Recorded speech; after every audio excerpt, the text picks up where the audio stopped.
Okay, so welcome to this video, which is on protective safety clothing and equipment that you can wear when making your mannequin. So there's two operations that stand out as potentially hazardous if we don't take enough care when making the mannequin that could potentially cause an issue. So let's think about safety. So in terms of safety equipment, we have the cutting operation, and for that, I would recommend getting some cut resistant gloves. So in the next video, I will talk you through the cutting technique that we're going to use to keep yourself safe whilst making up the mannequin. But if you can get some cut resistant gloves, these ones are DexFit CRU 553. And they really just give you that extra level of protection to make sure that your fingers and thumbs stay safe when cutting. So to cut, we're going to use the Forever Sharp carving knife. It's as potentially hazardous as a carving knife. Purely to show you a cut resistant glove, and I'm not going to saw it, but I'm just going to show you is that if you place the knife onto the glove, it does stop it from cutting through.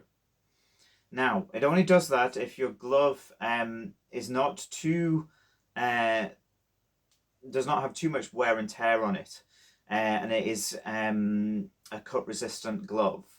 So please take care to make sure that you're happy with your gloves before you start cutting. But it will give you that extra level of protection just in case the knife slipped for any reason. So I've been generally okay in terms of supporting myself with one hand and cutting with the other.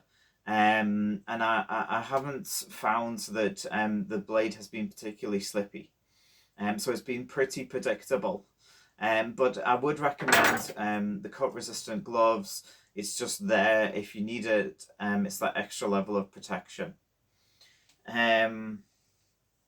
Okay, so when you are finished with the knife, if you pop it back inside its protective cover, which for me was a piece of cardboard, it just means that if it's sat there and somebody accidentally knocks it or touches it, it should stay inside the cover and is protected.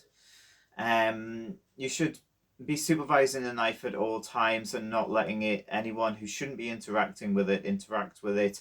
It should be locked away if it's in an area with where other people have access to, or it should be put into a safe place, just to make sure that you know where it is.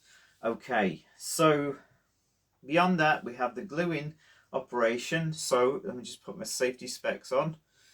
So I'm wearing these are low impact safety specs, and the reason is that there's no severe moving parts to it. So there's no need to have essentially the high impact safety glasses. You can go for them if you want, if you've got other applications that you're going to use them for.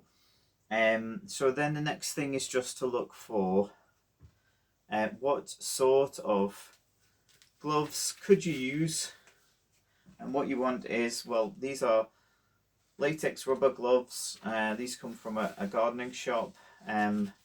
I've found that these, if I just do a little test just to show you, I don't feel the heat of the glue when I put a little bit of it onto the gloves, and it's better to have some protection for your skin as you hold different parts of your model together. Another set of gloves that you could wear, so we've got some nylon and spandex.